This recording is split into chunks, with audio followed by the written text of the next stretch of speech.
The sun was a searing wound on the horizon, bleeding gold and crimson across the vast Arizona desert. It cast long, skeletal shadows of saguaro cacti, making them look like silent, mournful sentinels. John Cavalier Thornton spurred his horse, a stoic roan named Valiant, toward a faint smudge of civilization in the distance. The town of Redstone Creek was barely a cluster of buildings, a promise of a cold drink and a warm meal after weeks of a solitary existence. He was a man built of hard-won experience and quiet sorrow. His Union cavalry past had carved a grim, determined set to his jaw and a haunted look in his deep-set eyes. The world knew him as a gunslinger, a cavalier for his almost chivalrous approach to frontier justice. He wore the name like a second skin, a badge of a life he couldn't quite leave behind. As they rode closer, the scent of dust and wood smoke filled the air. A lone dog barked a half-hearted greeting. The town was deceptively quiet. A few lanterns flickered to life in windows, casting pools of weak yellow light onto the dirt street. John dismounted in front of the saloon, the painted pony, and led Valiant to the trough. The horse drank deeply, its flanks heaving. John's eyes scanned the street. There was an unnerving stillness. No boisterous laughter from the saloon, no children playing. Just the creak of a porch swing and the distant clang of a blacksmith's hammer. He tied Valiant to the hitching post and entered the saloon. The air inside was heavy with the smell of stale beer and cheap whiskey. A few men sat hunched over tables, their faces hidden in shadow. The barkeep, a gaunt man with a nervous twitch, wiped down the counter with a dirty rag. John ordered a whiskey and took a corner table, his back to the wall, his eyes never stopping their slow, methodical scan of the room. He'd learned long ago that peace was an illusion in this world, and a watchful eye was a man's best defense. The silence was broken by the sharp, metallic click of a revolver hammer being drawn back. John's head snapped up. Two men emerged from the shadows, their hands on their holsters. "Well, well," one of them drawled, a cruel smirk on his face. "Look what the wind dragged in. A stranger." John's hand hovered over his Colt Peacemaker. "I'm just passing through." "Not any more, you ain't," the second man sneered. "We've got a little business for you, stranger, a little game of chance." Before John could react, the front doors burst open. The town's marshal, Gideon Thorne, stood silhouetted against the setting sun. His polished badge gleamed. "That's enough, boys. We don't want any trouble." The two men backed away, their smirks replaced by a grudging obedience. Gideon's gaze settled on John, a cold, calculating look that felt like a predator's. John could read men like Gideon. They wore a badge of honor, but their eyes held no light. "You the one they call Thornton?" Gideon asked, his voice low and dangerous. John said nothing, just met his stare. A moment passed, thick and charged. "Well, you've ridden into the wrong town, Thornton," Gideon said, his voice dropping to a whisper. "By morning, your face will be on every wanted poster in the territory." The words hung in the air, a final, chilling note to the silent, predatory symphony of the evening. John had no way of knowing it yet, but the darkness had already found him, and the long, terrible night was just beginning. The night air of Redstone Creek felt colder than it should have. John Thornton walked Valiant through the empty streets, the ominous words of Marshal Thorne echoing in his mind. He wasn't a man who ran from a fight, but this wasn't a fight he understood. The accusation, the cold, predatory gaze, it all felt like a trap. He decided to leave, to put as much distance between himself and this place as possible. As he reached the outskirts of town, a panicked scream pierced the night. It was a woman's voice, full of terror. John hesitated. His instincts screamed at him to keep going. This was a setup, but the scream, it was too real. He couldn't ignore it. Tying Valiant to a small pine, he crept toward the sound, a small cabin barely visible in the moonlight. He saw her first, a young woman, her blonde hair catching the faint light. She was struggling against a man in the shadows, a cruel-looking figure. Silas, the Crow Blackwood. John recognized the name from whispers on the trail. A hired killer, a man who left no trace but a trail of bodies. And with him was the marshal. John's blood ran cold. He had walked right into their game. He drew his peacemaker and a second, smaller revolver from a hidden holster in his boot. This was no time for bravado. He fired a warning shot, aiming at the ground. "Let her go!" Silas turned, his eyes full of a feral glee. "Well, look who it is. The big bad cavalier. Come to save the day?" Gideon, however, looked furious. This was not part of his plan. He had wanted to frame John for a crime already committed, not have him stumble into a new one. "Silas, don't be a fool. Let's get out of here." But Silas ignored him. He was a hunter, and the thrill of the chase was too much to resist. He shoved the woman into a nearby bush, a brutal, casual act of violence. "Come on, Thornton, let's see if that name is more than just talk." A brief, chaotic gunfight erupted. John, with his years of experience, was a whirlwind of motion. He aimed for limbs, for disarming. He was a justice seeker, not a cold-blooded killer. But Silas and Gideon were anything but. They fired to kill. One of Silas's bullets grazed John's side, a searing pain that made him grit his teeth. In the chaos, John saw Ilara, the woman, get dragged away by Gideon. He was fast, too fast. He had a horse ready and waiting, and with a final bitter look, he galloped into the darkness. John, bleeding and cornered, took a final desperate shot. He managed to wound Silas, hitting him in the shoulder, but the cost was high. Silas, in his rage, turned his attention to another figure who had just emerged from the cabin, Ilara's younger sister. She was caught in the crossfire. A single, tragic shot rang out. She fell. John's heart sank. He had tried to help, but his presence had only made things worse. He had come to save one, and now another lay dead. It was a sickening irony. The last thing he saw before the world swam was a young, terrified girl.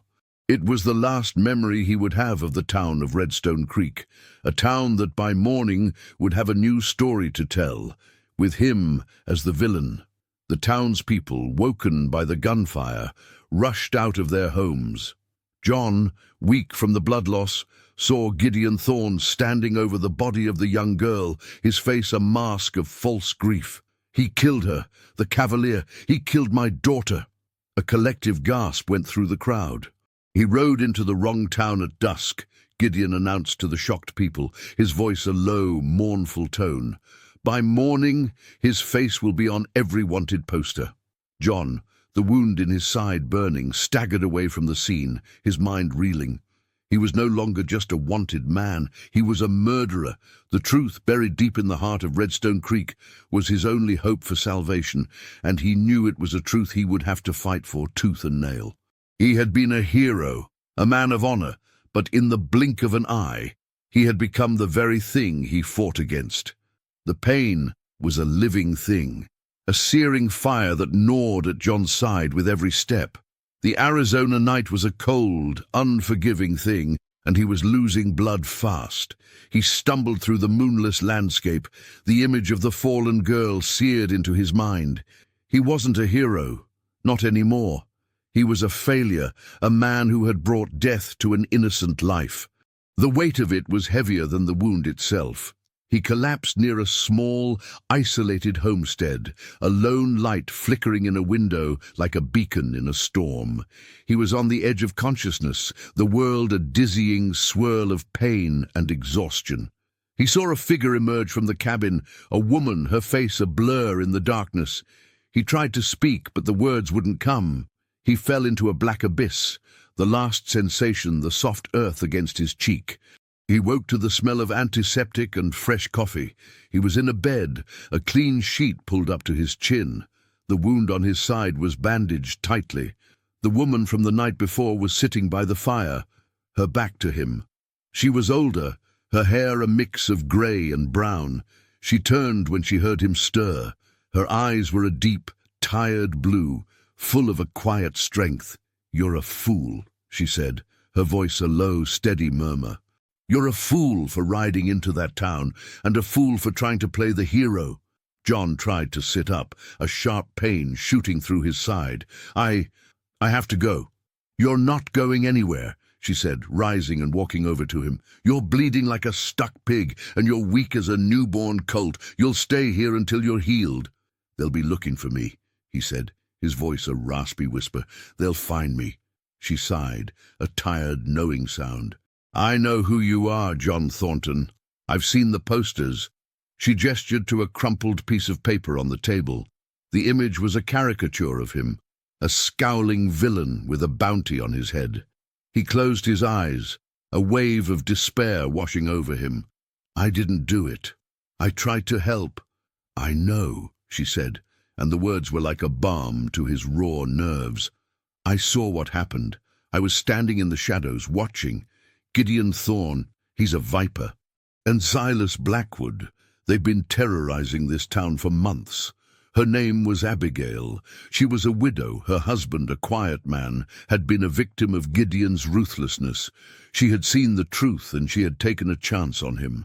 John had never known such kindness from a stranger. It was a foreign concept to him, this selfless act of care. It was a flicker of light in the darkness that had consumed him. For the next few days, Abigail cared for him, changing his bandages, feeding him, and sharing her meager supplies. She told him of the town, of how Gideon and Silas, along with the mayor, ruled with an iron fist, taking what they wanted, silencing anyone who spoke out. They had been trying to get her to sell her land for months, and she had resisted. She was a mirror of his own pain, a silent survivor in a world of monsters. Her unwavering belief in his innocence was a lifeline. He had thought himself alone in the world, a solitary rider, but here, in this small, lonely cabin, he had found a kindred spirit. "I have to get back," he said one afternoon, his voice stronger now. "I have to clear my name for the girl." Abigail looked at him, her eyes full of a quiet sorrow. "It's a suicide mission, John. They have the whole town believing you're a monster. You'll be walking into a hornet's nest." "I can't live with this," he said, the words a raw confession. "I can't be a man who let an innocent girl die and didn't fight for her memory. I can't." Abigail didn't argue. She just nodded, her eyes full of understanding. She had seen the same fire in her husband's eyes.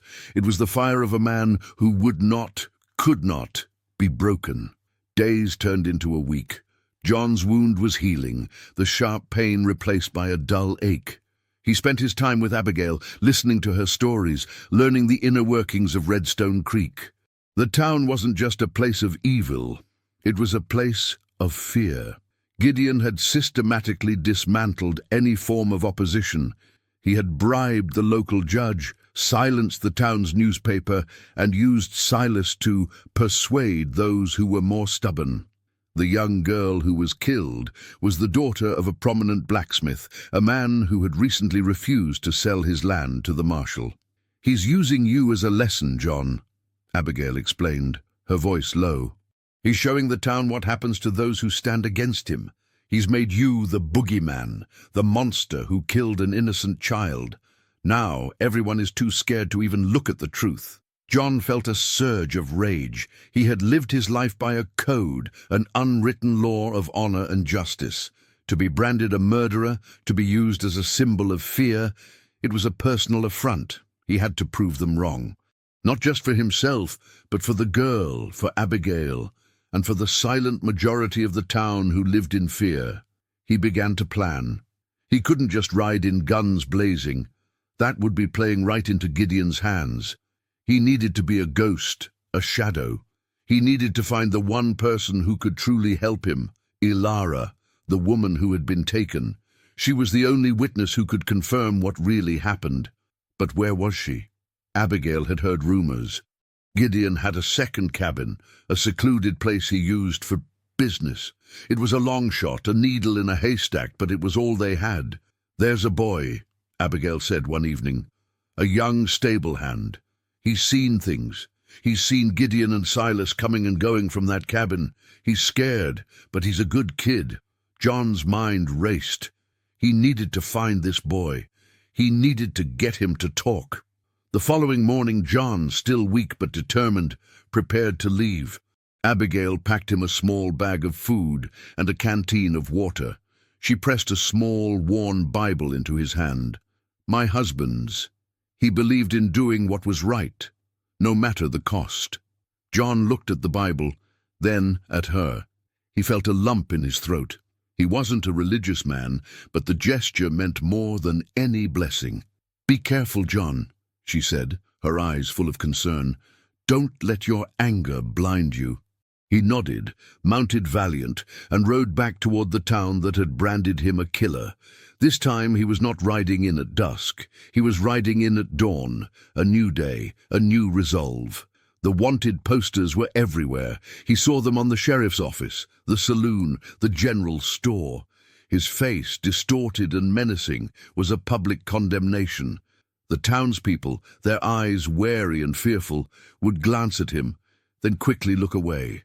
He was a ghost in his own life, a man in a world that refused to see him for who he was. He dismounted near the stable, keeping his face hidden under the brim of his hat. He saw the boy, a skinny kid with wide, frightened eyes, mucking out a stall. He approached him slowly.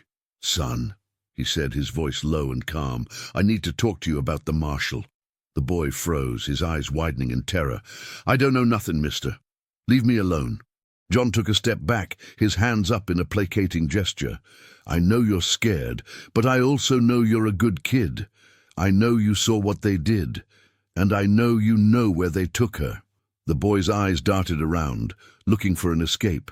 He was a captive of his own fear. John knew he couldn't force him. He had to appeal to his heart, to his courage. "They're not just hurting people, son. They're killing them, and they're blaming it on a man who had nothing to do with it." He pointed to the wanted poster on the wall. "That man, he tried to help, and because of it, an innocent girl is dead. You can help get justice for her."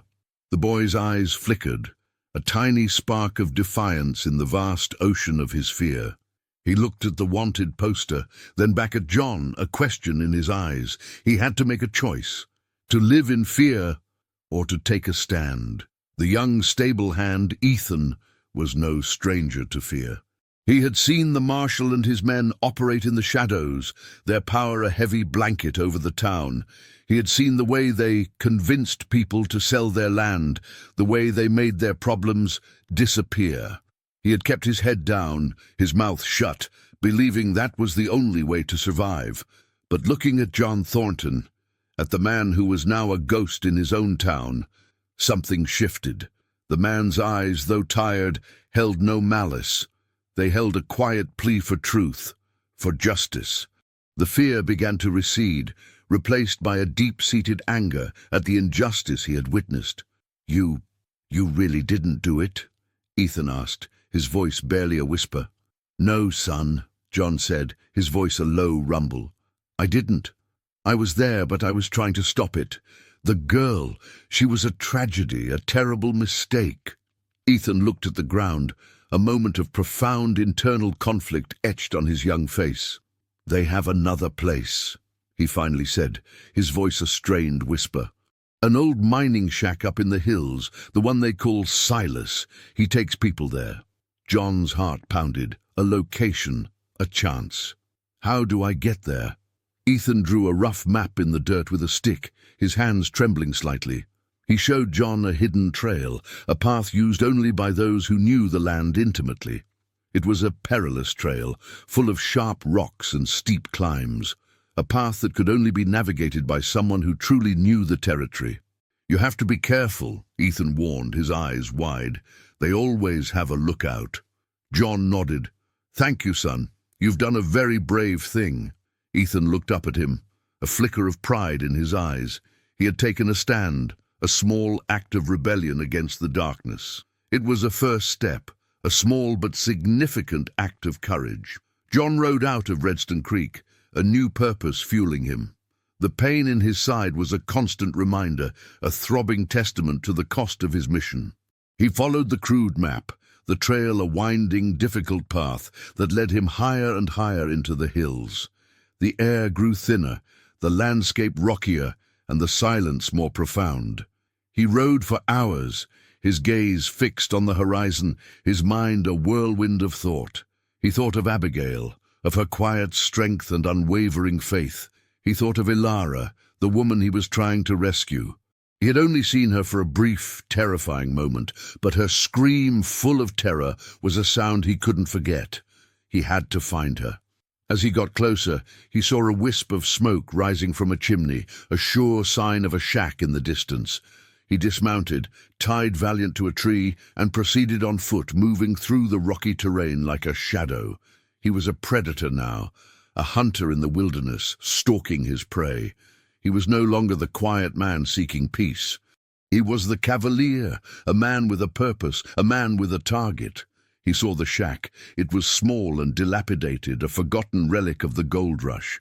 A lone figure sat on a rock outside, a rifle across his lap. The lookout. John crouched behind a boulder, his heart pounding in his chest. He had to get to the shack without being seen, without alerting the lookout. He was outnumbered, outgunned, but he had an advantage, the element of surprise. He began to circle the shack, his movements slow and deliberate. He had to get behind the lookout, to take him out without a sound. This was a different kind of war than the one he had fought in. This was a personal war, a war for a single life, for a single truth. It was a war he was determined to win, no matter the cost. The air was crisp and thin as John Cavalier Thornton moved with silent purpose through the rugged hills. Every muscle ached from his healing wound, but the pain was a dull whisper compared to the burning resolve in his gut. The derelict mining shack sat on a high ridge, a solitary scar on the otherwise pristine landscape. Outside, a lone sentry, a burly man with a weathered face, was perched on a rock, his rifle resting on his lap. He was a picture of lazy vigilance, confident in the isolation of their hideout. John watched him for a long, quiet moment. He had two choices, a frontal assault or a silent takedown. The former would be a gamble, likely resulting in a loud shootout and attracting more of Gideon's men. The latter was his only real chance. He began to circle wide, using the jagged rocks and sparse sagebrush as cover. He moved with the grace of a man who had spent years in the wilderness, his every step calculated to avoid a telltale crunch of gravel or a snap of a twig. The sun beat down on his back, a constant reminder of the limited time he had. He didn't know how long Gideon's crew would be gone, or what they planned to do with Ilara. He had to be fast, and he had to be flawless. He finally positioned himself directly behind the lookout, a large boulder providing ample cover. He drew his knife, its worn leather handle familiar in his hand. He took a deep breath, the taste of dry dust and iron filling his mouth. He moved quickly, a blur of motion. One hand clapped over the lookout's mouth, the other pressed the blade to his throat. The man went rigid with surprise. "Make a sound," John whispered, his voice a low, menacing growl, "and you'll be a ghost." The lookout, his eyes wide with fear, went limp. John secured him with a few lengths of rope he'd brought, a quick, efficient job. He didn't kill him. He wasn't a murderer, no matter what the posters said. He was a man fighting for the truth. He moved toward the shack, his Colt Peacemaker drawn and ready. The door was ajar, a sliver of darkness beckoning him inside. He pushed it open slowly, the hinges groaning in protest. The interior was a single dust-choked room. A meager fire smoldered in a stone hearth. In the corner, huddled on a pile of dirty blankets, was Ilara. Her face was pale and streaked with tears, her eyes wide with a mixture of terror and hope. She was bound, her hands tied behind her back, a gag stuffed in her mouth. She saw him, and her eyes, filled with a desperate, pleading light, told him everything he needed to know. He was the first ray of hope she had seen in days. He rushed to her side, quickly cutting her bonds and removing the gag. She took a deep, ragged breath, her body trembling with the release of fear. "You came," she whispered, her voice a fragile thing. "We have to go," he said, pulling her to her feet. "Now." She nodded, a wave of relief washing over her face. They crept out of the shack, John's eyes scanning the horizon for any sign of trouble. The sun was getting lower, and the shadows were beginning to stretch. The long ride back was going to be perilous. He had rescued her, but the real challenge lay ahead. They were still in hostile territory, and Gideon Thorne would not take this defeat lightly. As they reached Valiant, a shrill whistle echoed through the hills. John froze. The lookout. He had found a way to warn his friends. They were coming. John helped Ilara onto Valiant, his mind racing. They were on foot, far from the town, with Gideon's men closing in. He had to think of something fast. The sun was a dying ember, and the night, cold and unforgiving, was about to fall. The final, brutal act of this play was about to begin. The sound of horses' hooves thundered in the distance, a chorus of vengeance growing closer with every beat of John's heart. He didn't waste a second. He hoisted Ilara onto Valiant's back, then swung himself up behind her. The horse, a powerful and loyal companion, sensed the urgency and bolted into a desperate gallop. Ilara clutched him, her body shaking with a combination of fear and the rough ride. "They'll catch us," she said, her voice a panicked whimper against his back. "Not if I can help it," John muttered, his eyes fixed on the trail. He knew these hills. He had spent years riding through them, a solitary figure in a world of his own making. He knew the hidden paths, the treacherous ledges, and the narrow canyons. He would use every inch of that knowledge to their advantage. He took a sharp turn, abandoning the main trail for a narrow, rocky pass. It was a risky move, a path that could kill a man and his horse with a single misstep. But it was also a path that Gideon's men, with their lack of local knowledge, would never risk. Valiant, with his powerful stride and keen intelligence, navigated the treacherous terrain with a quiet grace, his hooves finding purchase on rocks that seemed impossible to climb. The chase was a brutal ballet of speed and survival. The sun had finally set, and the moon was a sliver of light in the vast, inky blackness. The cold wind howled around them, a mournful song of their desperate plight. John could hear the distant curses of Gideon's men, their frustration a welcome sound to his ears. They were losing him. He was a ghost in the darkness, a shadow in the night. He finally reached a small, hidden cave, a place he had found years ago, a safe haven from the elements. He dismounted, his legs shaky from the strain, and helped Ilara down.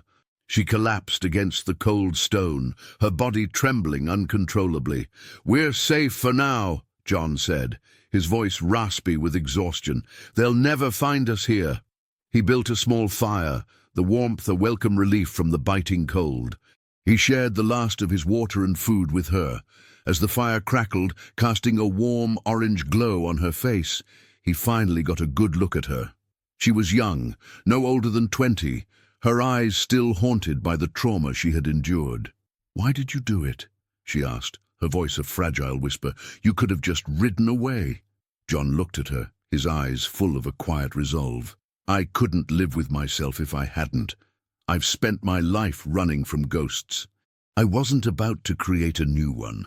He paused, a painful memory flashing in his eyes. "And what they did to your sister, it was unforgivable." Ilara's eyes filled with tears. "He didn't have to do it," she sobbed. "Gideon told him to stop, but Silas, he's a monster." John's jaw tightened. "I know." He sat with her, the silence between them a testament to their shared pain and the trust that had formed between them. She was no longer just a victim. She was a survivor, a witness, and a key to his redemption. They had a long road ahead of them, a journey through a world that wanted them dead. But now they were not alone. They had each other, two fugitives fighting for the truth. The morning light found John and Ilara huddled by the dying embers of their fire, the cold of the cave a stark contrast to the warmth of their makeshift camp. They were exhausted, their bodies aching from the ordeal of the night. The sun was a slow, deliberate climb over the horizon, painting the sky with pale streaks of orange and pink. "We need to move," John said, his voice a low rumble. "Gideon will be sending out patrols." Ilara nodded, her face grim. The terror of the night before had been replaced by a quiet, steely determination. She had seen the truth, and she was ready to fight for it. They mounted Valiant, John's arm around her, and began the long, difficult journey back. They avoided the main roads, sticking to the hidden trails, the winding, dusty paths that only a seasoned rider would know. They rode in silence, a bond of mutual understanding and shared purpose forming between them. As they rode, John recounted the story of Abigail, of her kindness and her courage. Ilara listened, her eyes wide with a mixture of hope and disbelief. "There are good people in that town?" she asked, her voice full of a childlike wonder. "Yes," John said, a small, genuine smile on his lips. "There are, and we're going to get justice for them." They rode for hours, the sun beating down on them, the landscape a blur of endless dust and rock. As they neared Redstone Creek, John decided on a new approach. They couldn't just ride in, they had to be smart, they had to find a new ally. He thought of the young stablehand, Ethan. He had proven his courage. He was their best hope. They found a small, secluded spot to rest, a hidden grove of cottonwood trees. John dismounted and helped Ilara down. "Wait here," he said. "I'm going to find Ethan. He can help us." He rode back toward town, his heart pounding with a mixture of fear and determination. He had to be a ghost, a shadow. He had to find Ethan without being seen, without alerting Gideon's men. He entered the town at dusk, the time when the shadows were long and forgiving. He saw the wanted posters still plastered on every wall, his face a grim reminder of his false identity. He found Ethan in the stable, mucking out a stall. The boy's face was a mixture of exhaustion and fear. He had been working non-stop, a punishment from Gideon for his perceived laziness. John's heart ached for him. "Ethan," he whispered, his voice low and urgent. The boy jumped, his eyes wide with terror. He had thought he was safe. You're back." "I am," John said, a grim smile on his face. "And I have her, Ilara. She's safe." A wave of relief washed over the boy's face. "Thank God," he whispered. "I thought you were dead." John shook his head. "Not yet. But we need your help. We need a way to get the word out, a way to tell the town the truth." Ethan's eyes darted around, a look of fear returning to his face. "I can't. The marshal. He'll kill me." "He won't know," John said, his voice a steady, confident murmur. "We'll do it in the dead of night. We'll leave letters, little notes, telling the truth. We'll put them under people's doors, in their mailboxes. We'll be a whisper in the dark, a rumor that spreads like wildfire." Ethan's resolve returned. He looked at John, his eyes full of a newfound courage. "I'll do it," he said, his voice firm. "I'll help you." They were a small, clandestine army of 3, a wounded gunslinger, a traumatized young woman, and a frightened stable hand. They were outnumbered, outgunned, and outmatched. But they had a secret weapon, something that Gideon Thorne, with all his power and cruelty, could never defeat. They had the truth. The night was a canvas of inky blackness, the moon and stars hidden behind a thick blanket of clouds. It was the perfect cover for their mission. John, Ilara, and Ethan moved like ghosts through the sleeping town of Redstone Creek, a silent, determined trio of rebels. Ethan, a small sack slung over his shoulder, was their scout. He knew the town like the back of his hand, his small frame allowing him to slip through alleys and over fences with a quiet ease. He would leave the letters, small, folded pieces of paper, under the doors of the townspeople, a silent message in the dark. The letters, written by Ilara, told the truth. They spoke of Gideon's corruption, of Silas's cruelty, and of the ambush that had left her sister dead and an innocent man branded a murderer.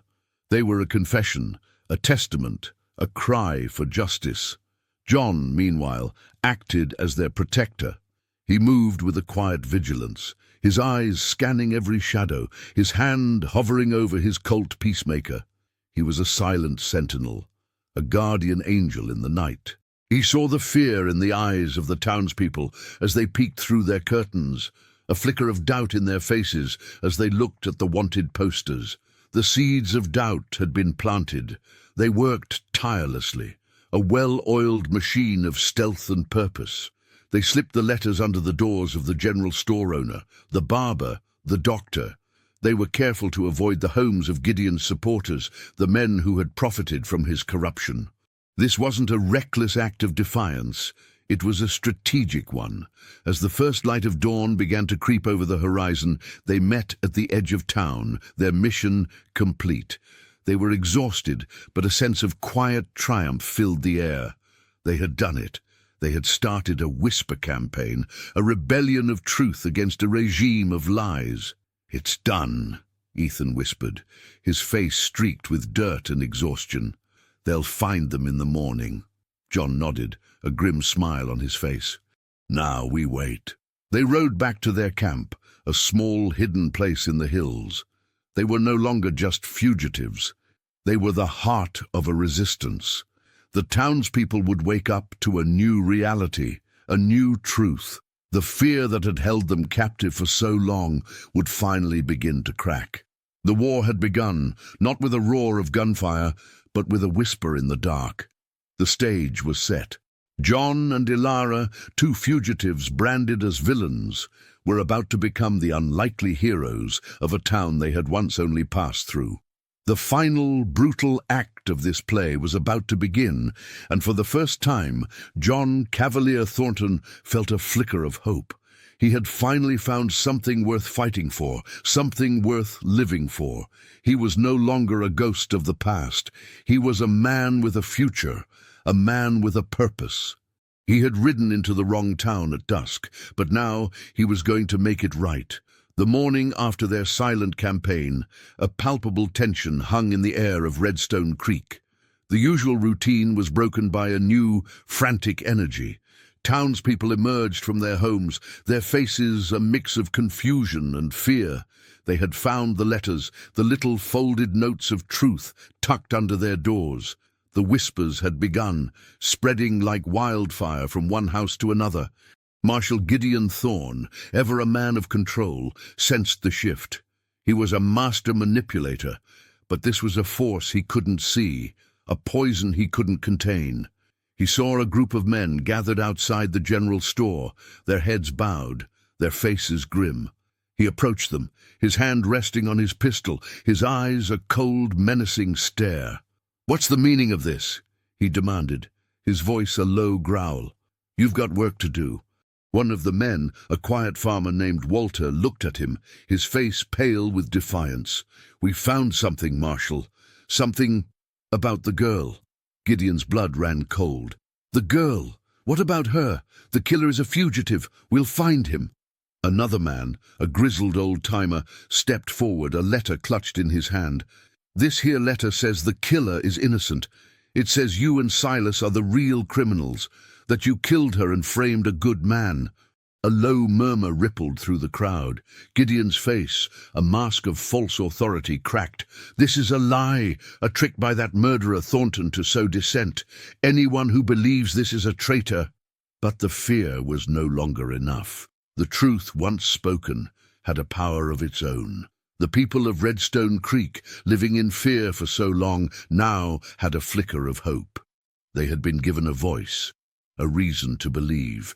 The whispers turned into hushed conversations, and the hushed conversations turned into open defiance. Meanwhile, John, Ilara, and Ethan watched from their vantage point in the hills. They saw the chaos they had created, the unrest spreading through the town. It was working. "We have to be careful," John said, his eyes scanning the horizon.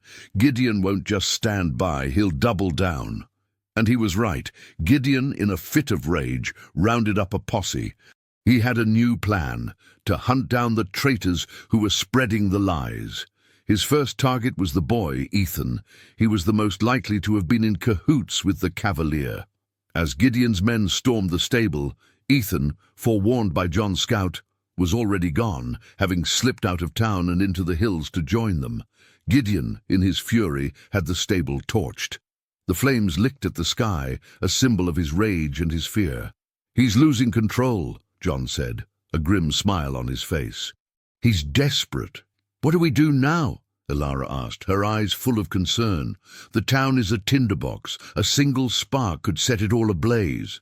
"We give them the spark," John said, a new resolve in his eyes. "We give them the truth.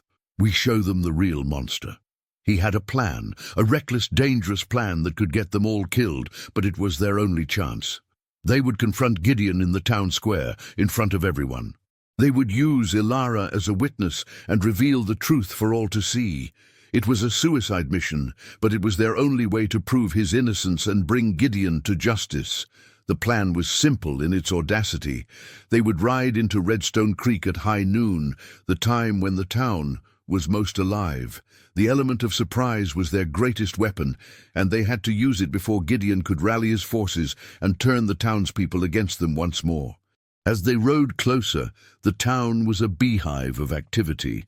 The news of the letters, the fire at the stable, and Ethan's disappearance had spread, and the townspeople were gathered in the main square, a crowd of confused, frightened, and angry faces.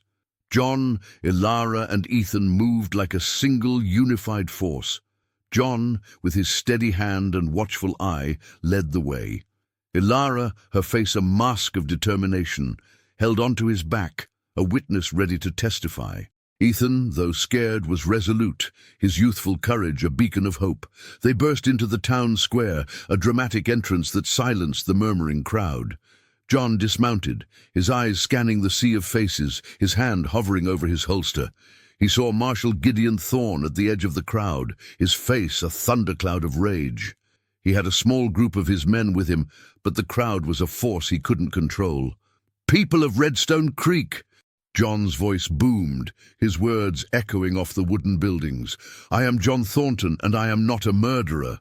A gasp went through the crowd. Some of the people took a step back, their faces a mixture of fear and disbelief. John pointed at Ilara. "This is Ilara, and she is a witness to the truth. She was there the night my face was put on a wanted poster, and she will tell you what really happened." Ilara stepped forward, her voice trembling at first, but gaining strength with every word. She told them of the ambush, of Gideon's brutal act of murder, of Silas's merciless cruelty. She told them of her sister's death and of the truth that was buried under a mountain of lies. The crowd was mesmerized. The whispers, the rumors, and the letters had all led to this moment. The truth was being spoken out loud, a cleansing fire in a town of lies. Gideon, in his fury, drew his pistol. "It's a lie! She's a liar! He has her under his spell! He is a murderer, a devil in a man's clothing!" "Don't listen to him!" He fired a shot at John, but John, with his years of experience, was a blur of motion. He had a sixth sense for danger, and he dodged the bullet, his own gun drawn and pointed at the marshal. "You're outnumbered, Gideon," John said, his voice low and steady. "The truth is out. Your time is up." But Gideon was not a man who surrendered. He was a cornered animal, and he was ready to fight to the death. He was a man who had built his empire on lies and fear, and he would not let it crumble without a fight. The town square became a silent, tense arena, with the townsfolk as the unwilling spectators. The air was thick with dust and the smell of impending violence. Marshal Gideon Thorne, his face twisted in a mask of rage, stood with his men, their pistols drawn. John, Ilara, and Ethan stood their ground, their backs to the saloon, a unified front against a corrupt regime. "Drop your weapons, Thorne," John said, his voice a low, commanding rumble. "The jig is up. The town knows the truth." "They know nothing," Gideon roared. "They know a pack of lies from a murderer and a liar. And you have no idea who you're dealing with." He pointed a shaking finger at Ilara. "You will pay for this, little girl. You will pay for lying to this town." But the townsfolk were no longer on Gideon's side. The truth had finally penetrated their fear. They were tired of living under a reign of terror, tired of seeing their friends and family disappear, tired of the constant threat of violence. They were tired of being afraid. A few of them, brave men who had lost a lot, stepped forward, their faces grim. "We believe them, Marshal," one of them said, his voice trembling with a mixture of fear and courage. "We've seen what you and Silas have done. We're done being afraid." Gideon's eyes widened in disbelief. His power was crumbling before his eyes. He turned to his men. "Fire! Fire on them! They're traitors!" But his men hesitated. They were a motley crew of lowlifes and thugs, but even they could see the writing on the wall. They were outnumbered and outmatched. This was not a fight they could win. "I'm not going to jail," Gideon snarled, his eyes a wild, desperate glint. "I'm not going to lose what's mine." He grabbed a young woman from the crowd, a hostage, his last desperate move. He held his gun to her head, his eyes on John. "Drop your guns, Thornton, or she dies." John's eyes hardened. He wasn't a hero, but he was a man who had a code. He wouldn't let an innocent person die. "Let her go, Gideon. You can't win." "Can't I?" Gideon laughed, a wild, manic sound. "I can take you all to hell with me." Suddenly a shot rang out. It wasn't John. It was a single shot from a second-story window. It hit Gideon in the shoulder, his gun clattering to the ground. The crowd erupted in a cheer. It was the blacksmith, the father of the girl who'd been killed, the man whose land Gideon had wanted. He'd been a man of peace, but now he had taken up arms for justice. Gideon, bleeding and defeated, was surrounded by the townsfolk. His men, seeing their leader's defeat, dropped their weapons and surrendered. The battle was over. The truth had won. The days following the showdown in the square were a blur of activity. Gideon Thorne and his men were arrested, their reign of terror finally at an end. The town of Redstone Creek, a place of fear and despair, was finally able to breathe again. John Thornton, the man who had ridden into town a fugitive, was now a hero.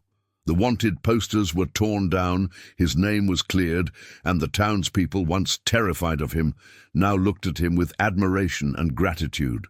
They offered him a place to stay, a life of peace and comfort. He had avenged the death of the blacksmith's daughter. He had helped a traumatized young woman find her voice. He had brought justice to a town that had forgotten what it was like to be free. He had a choice to make. He could stay, he could become the town's marshal, a man of authority and respect. He could finally have the peace he had been searching for. But the world had other plans for him. One evening, as he sat by the fire, a letter was slipped under the door of his room. It was from Abigail. "John," the letter read, "they're coming for you. Gideon's family has a long reach. They won't let this go. They will find you, and they will kill you. You have to leave. You have to ride out of this town, and you can never look back." He had a choice to make. He could stay and fight, he could become the hero they wanted him to be, or he could ride away and continue his solitary existence, a fugitive from a new kind of enemy. He thought of Ilara, of Ethan, of the blacksmith. He had helped them, but his presence could bring them more danger. He was a magnet for trouble, a man who couldn't stay in one place for too long. He packed his bags, his heart heavy with the realization that he couldn't stay. He couldn't be the hero they wanted. He was a gunslinger, a man of violence and solitude. He had to be. He found Ilara, her eyes full of a newfound peace. "I'm leaving," he said, his voice low. "I know," she said, her eyes full of a quiet understanding. "You're a man who can't be tied down." "You'll be safe here," he said. "The town is free. You can start over." "I know," she said, a small, sad smile on her face. "But I'll never forget what you did. You gave me back my life." He said goodbye to Ethan, to the blacksmith, to the townspeople who had offered him a new home. He was a ghost in his own triumph, a man who had won the battle but couldn't stay to enjoy the peace. John had been riding for days, the vast, empty landscape of the desert his only companion. The peace he had found in Redstone Creek was a distant memory, a flicker of light in a world of darkness. He was a wanderer again, a man who belonged to no one and no place. But the peace he sought was an illusion. He was being hunted. He knew it. The whispers of Abigail's letter, the warning that Gideon's family had a long reach, were a constant drumbeat in his mind. He was a marked man, a man who had taken down a powerful family, and they would not rest until he was dead. He was riding through a narrow canyon, the walls of the rock looming on either side, when he heard it. The familiar, chilling sound of a revolver being cocked. He reined in valiant, his eyes scanning the rocky walls. He saw a figure on a high ledge, a man in a black coat, his face a mask of hate. Silas, the Crow Blackwood. Silas, with his bleeding wound, had escaped the chaos of Redstone Creek. He had gone to Gideon's family, and he had promised them a prize, the head of the man who had brought down their empire. And now he had found him. "John Thornton," Silas's voice echoed through the canyon, a low, menacing growl. "You've been a busy man. You took down the marshal, you've saved a girl, and now you think you can ride off into the sunset." John said nothing, his eyes fixed on Silas. He knew this was the final act, the last dance. This was a battle between two men, a conflict between justice and vengeance. "You're a fool, Thornton," Silas sneered. "You think you're a hero? You're a murderer. You killed that girl. You're a stain on the world, and I'm here to wipe you away." John's hand hovered over his holster, his mind racing. He was cornered, outnumbered. He had to think of a way out. He had to use his wits, not just his guns. "You're a coward, Silas," John said, his voice calm and steady. "You hide in the shadows, you kill from a distance. You're a dog on a leash, and now that your master is gone, you're a lost cause." Silas's face contorted in a fit of rage.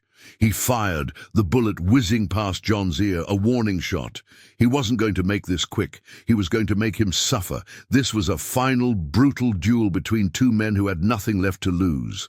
One fighting for his life and his honor, the other fighting for vengeance and a name. The dust swirled around them, a ghostly dance in the silent canyon. The sun was a dying ember, and the night was about to fall. The final bloody act of this play was about to begin. The canyon was a silent, desolate stage for the final confrontation. Silas, the Crow Blackwood, a man fueled by rage and vengeance, held the high ground.